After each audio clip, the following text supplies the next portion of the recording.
Spoštovani poslušalci, lepo pozdravljeni v današnji oddaji. Z vami bova doktorica Nada Grošelj in Tina Kozin, ki se bom z njo pogovarjala, tokrat, kot je bilo povedano, o Nobelovi nagradi. Torej med 5 nagradami, ki jih je leta 1895 v svoji oporoki predvidel Alfred Nobel, je bila ena namenjena ustvarjalcu, ki je na literarnem področju ustvaril najbolj izjemno delo v idealni smeri. Zdaj, razumevanja Nobelovih določb, če jih lahko tako imenujem, so se z leti spreminjala. O tem bova govorili skozi oddajo, začniva pa doktorica Nada Grošelj s tem, o čem je v zvezi z literaturo govorila Nobelova oporoka. Torej, ta oporoka je govorila o tem, da pač ne pripade teh 5 nagrad iz njegove zapuščine tistim, ki bodo dejansko izkazali največjo korist za človeštvo s svojimi raziskavami ali s svojimi torej, literarnimi stvaritvami ali pač prizadevanji za mir. Glede tega so bile seveda tudi različne interpretacije, kako naj bi izgledala ta največja korist. Namreč po tem se da razumeti marsikaj. Še bolj enigmatično je pa bilo, da je Nobel zapisal, da ne bi šlo za najboljše, se pravi najodličnejše delo v idealni smeri. Zdaj, toliko je treba povedati, da je on že v svoji lastni oporoki nekaj tudi prečrtal in potem na nov popravil, tako da je pravzaprav, kaj je smišljeno s tem idealen, idealisk, precej vprašljivo. To so potem tudi različno interpretirali in posledica je, kot bomo potem videli, ko bomo prišli najbrž naprej, da so včasih šli po smernicah, ki so bile direktno nasprotne smernicam recimo prejšnjih ocenjevalcev. Torej, to dvoje je pač glavno, da ne bi šlo za največjo korist za človeštvo po eni strani in po drugi strani za neko idealnost, karkoli že je to. Kakšen pa je bil odziv Švedske akademije na Nobelovo oporoko? V mislih imam seveda konkretno predlagano literarno nagrado. Ja, najprej je trajalo kar nekaj časa, da se je ta oporoka lahko sploh začela izvajati, zato ker seveda vsi tisti, ki bi bili sicer njegovi dediči in so bili zdaj dejansko odpravljeni s takimi bagatelami, so se seveda korenito uprli temu, da bi se ta oporoka sploh priznala. Ampak kar se pa tiče Švedske akademije, pa to tako, nekateri so bili celo proti, mislim, da 2 sta bila zelo proti, ker sta menila, da potem pravzaprav ne bo akademija imela dovolj časa za to, kar je njeno glavno delo pravzaprav, ampak da se bo morala preveč kozmopolitsko ukvarjati z vso mogočo književnostjo namesto s švedsko. Ampak takratni sekretar je pač bil proti temu, da bi zavrnili to donacijo, ker je rekel, da bi bila to velika škoda za velike osebnosti iz kontinentalne književnosti. No in tukaj se seveda pa tudi vidi to, da so sprva še zelo zavestno nekako omejevali Nobelovo nagrado na Evropo, ne, se pravi na kontinent. Ampak ja, to je pač, bili so argumenti za in proti in nazadnje je obveljalo to, da bodo obdržali to nagrado, da bodo obdržali ta denar. 2 merili sva torej omenili, največja korist za človeštvo ter pa približevanje idealni smeri. Lahko poveva zdaj kaj več o tem, kajti merili, kot ste že sami omenili, sta bili deležni zelo različnih interpretacij tudi. Ja, zdaj zanimivo je recimo to, da od začetka so pod to idealno smerjo razumeli predvsem nek tak vzvišen idealizem in sicer je bila to konkretno reakcija recimo Švedske akademije na torej na take bolj radikalne pisce. Oni so pravzaprav dajali prednost takim piscem, ki so bili bolj konservativni, naprimer, se pravi klasični. V skladu s tem je bila tudi prva nagrada, ki je bila podeljena raznim pač kandidatom, ki dan današnji pravzaprav ne vzdržijo več tega svojega statusa. Recimo dan današnjih tako rekoč ne poznamo več. No, izjema tukaj je bil recimo Rudyard Kipling. On pač prekoslej velja za zelo pomembnega avtorja, ampak več takih je bilo pa bolj obskurnih. No, mogoče bi sicer povedali kot zanimivost, da je že leta 1909, se pravi manj kot 10 let po začetku te nagrade, je že dobila nagrado tudi ženska, prva ženska. To je bila Selma Lagerlöf, Švedinja, ki je pa tudi pisala ravno na ta način, da recimo lahko govorimo o neki vzvišenosti, o nekem takem idealizmu, in to se je dejansko lepo vklapljalo v tisti konservativni model, s katerim so, kot rečeno, poskušali nekako zajeziti ali pa nastopiti proti radikalnejšim usmeritvam. Tako je bilo kar nekaj časa. Potem seveda je prišla prva svetovna vojna in takrat leta 14 in 18, se pravi 1914 in 1918, ta nagrada niti ni bila podeljena, ker je pač tudi v pravilniku je tako, da pač se lahko nagrada kakšno leto tudi ne podeli, če ni primernih kandidatov. Recimo, zaradi tega se je to zlasti dogajalo, mislim, pri nagradi za mir, ne, tam je kar veliko let, ko jo ni bilo. No, tukaj je bil neki spad leta 14 pa 18. So se pa zmeraj zelo prizadevali za to, da bi bili objektivni. Se pravi, da bi dajali priložnost tudi manjšim narodom, in takrat so pravzaprav dominirali tukaj Skandinavci. Kar je seveda tudi logično, ker v tistih časih, ne vem, v 20-30 letih seveda niti ni bilo načina, kako bi sploh lahko kakšne take širše globalne trende lahko zaznal, lahko sploh izvedel zanje, kje bi dobil ocenjevalce in tako naprej. Tako da ja, v tem času je bilo potem res zelo veliko skandinavskih nagrajencev. Potem recimo so spet prešli na nekakšen klasični realizem, se pravi na nekakšno klasicističnost. Ampak zdaj, kar se tiče te idealne smeri, ne, so potem to začeli interpretirati ne samo v smislu nek vzvišeni idealizem, ampak pač nekaj tazga, kar je res široko človeško, kar zajema človeško usodo, pač čustva, miselnost in tako naprej. Kar se je seveda nekoliko razširil potem ta nabor. Potem pa, no, to je pa zanimivo, v 30 letih so se bolj oklenili tiste formulacije o koristi za čim več ljudi, in zaradi tega so začeli podeljevati nagrade takim piscem, ki so bili dokaj tako dostopni. Dostopni tudi širšim množicam, v nasprotju naprimer s kakšnimi bolj hermetičnimi pesniki naprimer.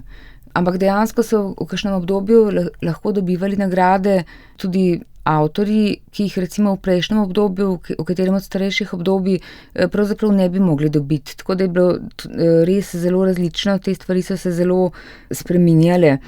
Ni bilo pa to seveda, to ni bilo tako natančno opredeljeno, ne, in zaradi tega so potem tudi posamezni ti predsedniki, ne, te Nobelove komisije sami tudi postavljali neke določene smernice, tudi se vidi menda iz korešpondence med temi člani akademije, kakšne so bile kdaj smernice. Tako da to je bilo res zelo prepuščeno lastni interpretaciji. Recimo potem po drugi svetovni vojni je bil zelo v ospredju nek tak inovatorski element, se pravi ljudje, ki so orali ledino na raznih področjih, v različnih žanrih. Potem so se recimo tudi osredotočili na manj poznane avtorje, no, konec koncev, tukaj je sicer šlo seveda še zmeraj za avtorje, ki so pisali v precej prepoznavnih jezikih, v splošno razširjenih jezikih. No in nekako od leta 86 naprej so pa to zelo razširili na celotni svet, tako da mislim, da prvi avtor, ki je pisal v nekem jeziku, ki je bil pač malo bolj eksotičen, ne, za evropske razmere, je bil japonski pisatelj, ki je pisal v japonščini in to je bilo, ta je menda dobil že leta 68. Ampak potem so se pa to počasi čedalje bolj zgostile take nagrade, tako da pomembno je bilo, ko je dobil nigerski dramatik Wole Soyinka, potem Mahfouz, ne, to je bil egiptovski pisatelj, pa tudi recimo še en Japonec, Kenza Biro, potem recimo leta 2000 Gao Xingzhen, se pravi avtor, ki je pisal v kitajščini. No, med tem smo recimo tudi že dobili Toni Morrison, ki je bila menda prva afriška Američanka na tem seznamu. Tako da zdaj je tukaj neka veliko večja mednarodnost, ker imamo pa tudi seveda, oziroma Švedska akademija ima veliko boljše možnosti za to, da stvari lahko presoja, da sploh izve zanje, kakor pa včasih, ne, ko seveda te komunikacije nikakor niso bile tako samoumevne. Nada Grošelj, omenili ste korespondenco. So merila, po katerih izbirajo vsakokratne komisije javne, oziroma je korespondenca med člani komisije, vsakokratna korespondenca javna?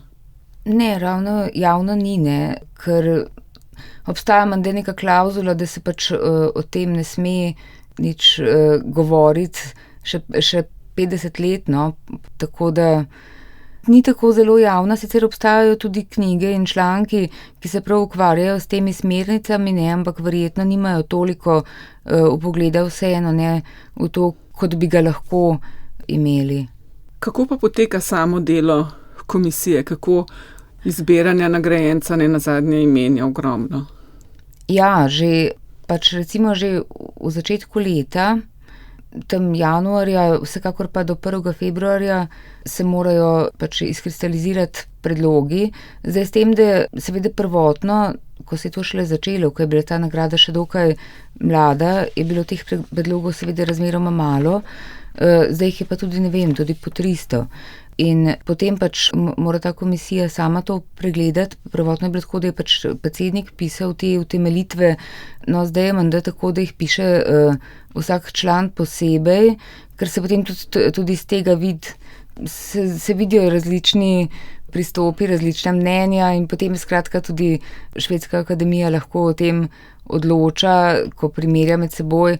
Ampak vsekakor to traja potem zelo dolgo, ker se sestanejo spomladi, pa potem spet poleti in tako. Ampak vsekakor stvari morajo biti jasne nekako do 10. decembra, oziroma že prej seveda, ampak 10. decembra je tista obletnica, ko to tradicionalno podelijo. Vse te nagrade so bile podeljene na Švedskem, ne, v Štokholmu, samo mirovna nagrada je bila podeljena v Oslu, se pravi na Norveškem.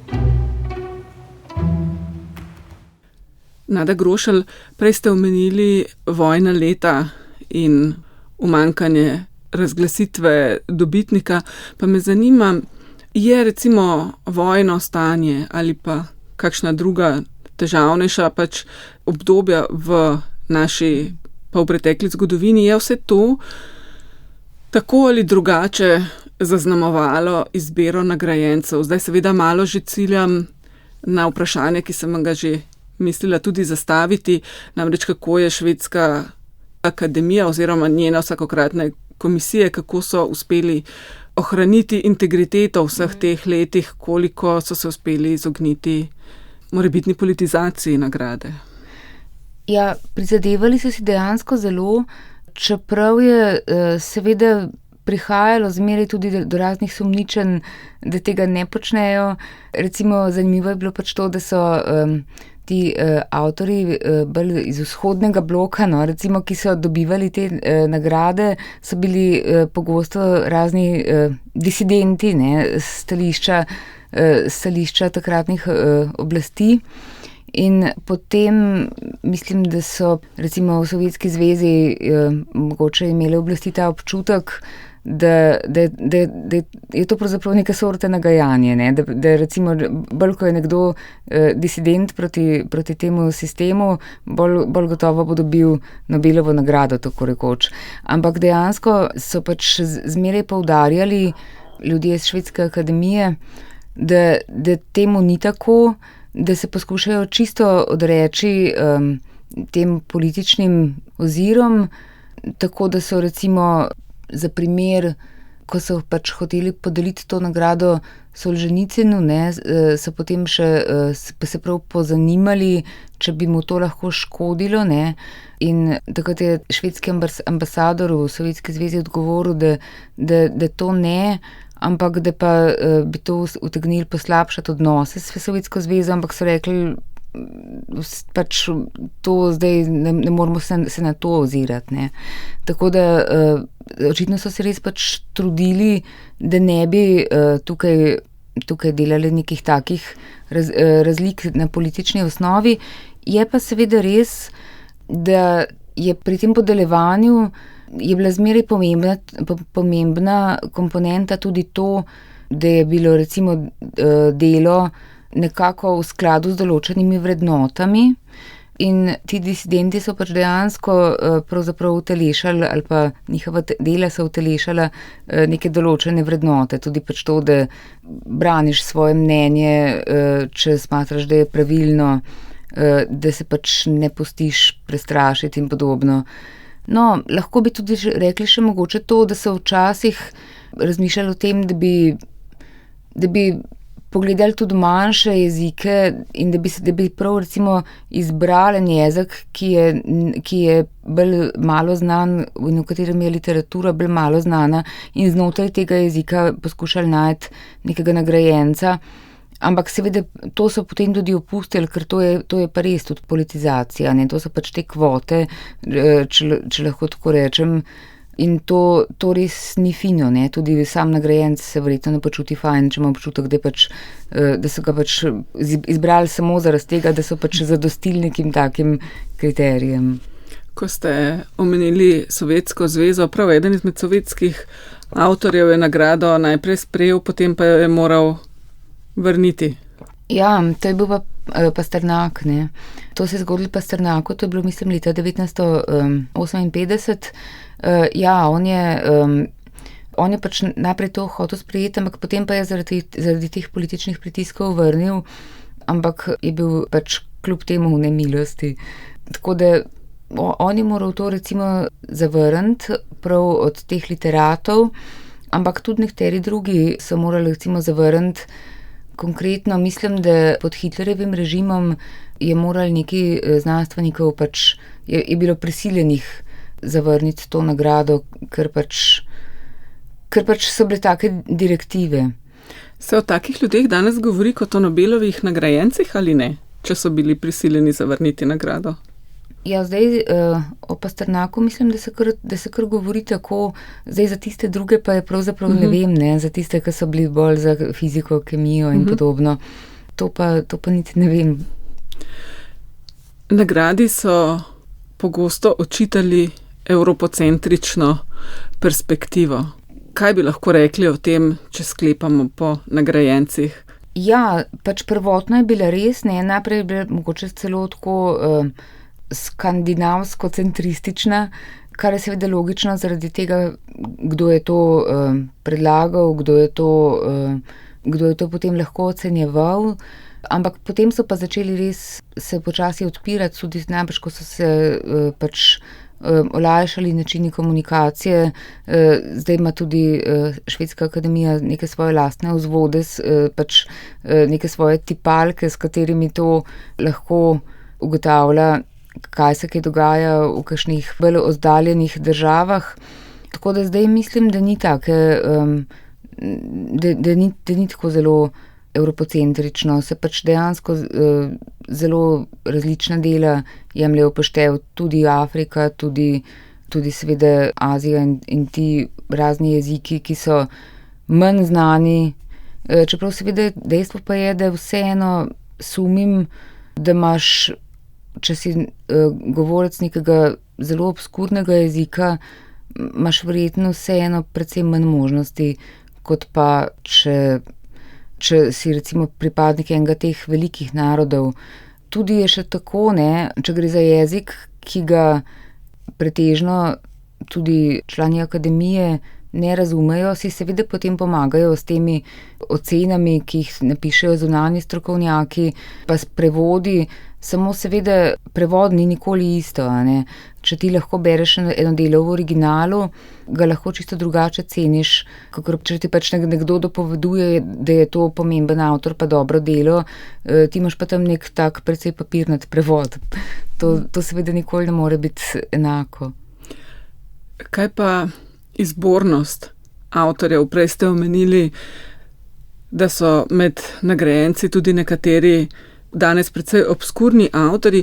Če bi pogledali nekako tako bolj v celoti, bi rekli, da je več Nobelovih nagrajencev takih kanoničnih avtorjev, katerih vrednost je potrdil tudi čas, ali so med njimi, to sva že rekli, da so, ali pa je, bom tako formulirala, ali pa je med njimi tudi precej takih, ki jih je čas morda izbrisal iz našega zgodovinskega spomina.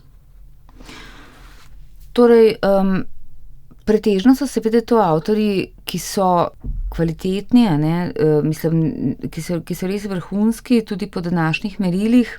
Zdaj recimo leta 1951 so raziskovali to vprašanje in so menili, da sta bili vsaj 2/3 teh nagrad v prvi polovici 20. stoletja podeljeni pa vsem upravičeno.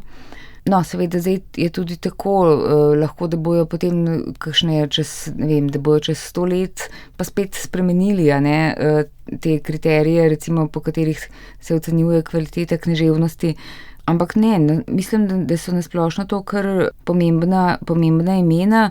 Zdaj jaz seveda moram priznati, da ne poznam vseh, ko takole gledam ta imena, seveda ogromno jih poznaš, kakšne so ti pa tudi bolj neznana, ampak za določene stvari se je res smatralo, da so bile zadetki v prazno, ampak v splošnem pa mislim, da so to dobre odločitve, seveda s tem, da nikakor ne dobijo vsi, ki bi bili mogoče upravičeni, da dobijo. To je namreč zmeraj ta problem pri nagradah in tukaj je konkretno tako, da praviloma dobi eden, lahko dobita tudi dva, ampak teh primerov je bilo zelo malo in potem možno je tudi to, da bi dobili, 3 recimo, ampak pri književnosti tega skoraj ni bilo. Bilo pa je seveda pri raznih drugih Nobelovih nagradah, recimo pri, mirovni nagradi, pa to tam je sploh velikrat več ljudi ali pa recimo znanstveniki, to so pogosto v nekih tandemih. Medtem ko pri književnosti pa zdaj jih je bilo, mislim, vsega skupaj od začetka, se pravi od leta 1901, do zdaj jih je bilo menda 117. Zdaj, če pomislimo na to, koliko je pisateljev, je to seveda res kaplja iz morja.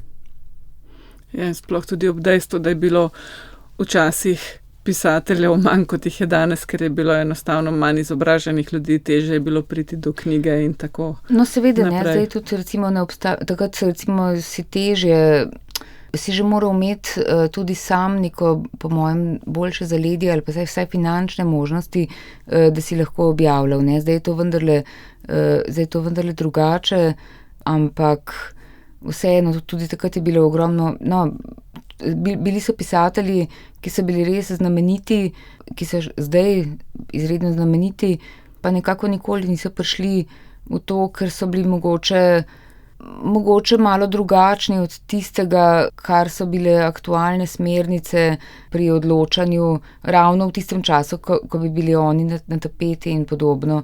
Tako da to seveda ne pomeni, da so pač vsi najboljši pisatelji dobili nagrade, ampak tiste nagrade, ki so pa v večini primerov vseeno dosti relevanten pokazatelj stanja.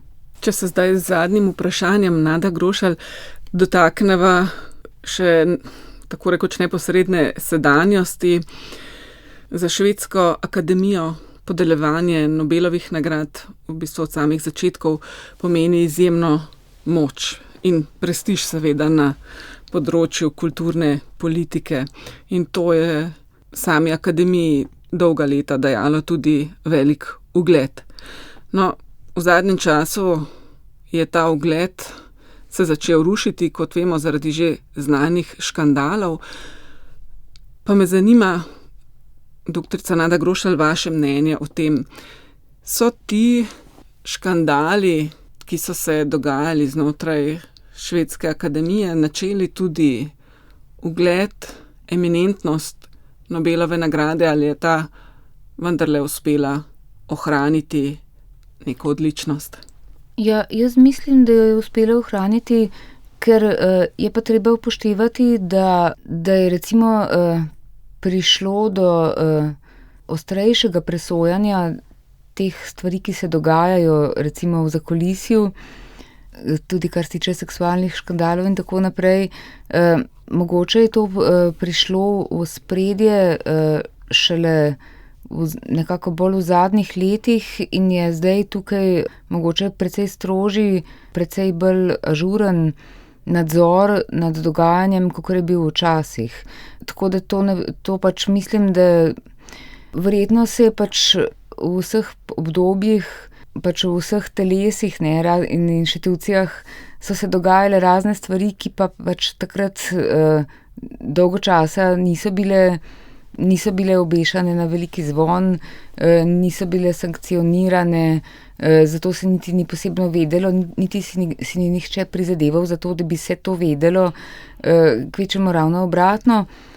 Zdaj seveda pa to prihaja dejansko na površino v vseh pogledih, torej na vseh nivojih, ampak to seveda ne pomeni, da so zdaj vse te inštitucije same po sebi za v smeti, ampak treba se pač zavedati, da stanje je tako, kot je, ljudje so taki, kot so in je pri vsaki stvari tako, da pač zmeraj se najdejo eni, ki so absolutno pozitivni, potem tudi eni, ki so absolutno negativni in večina tistih, ki so nekje vmes, tako da pač pravzaprav inštitucije ne moramo ravno presojati potem, kaj počnejo vsi njeni člani, ker je jasno, da je jih bo pač zmeraj počelo sporne stvari, jih bo pa zmeraj tudi ne počelo sporne stvari, tako da jaz mislim, da je sama nagrada pač neomadeževana.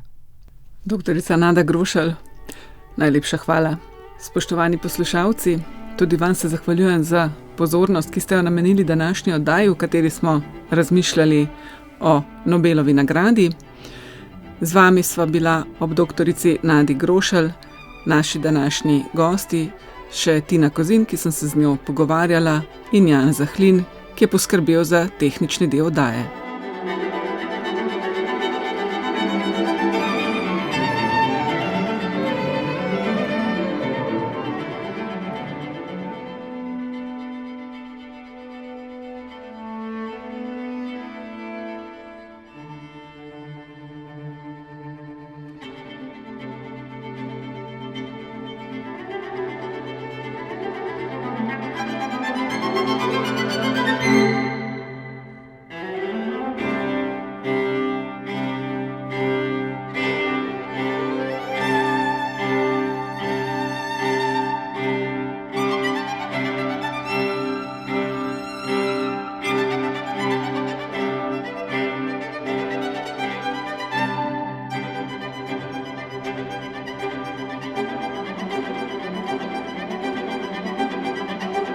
Thank you.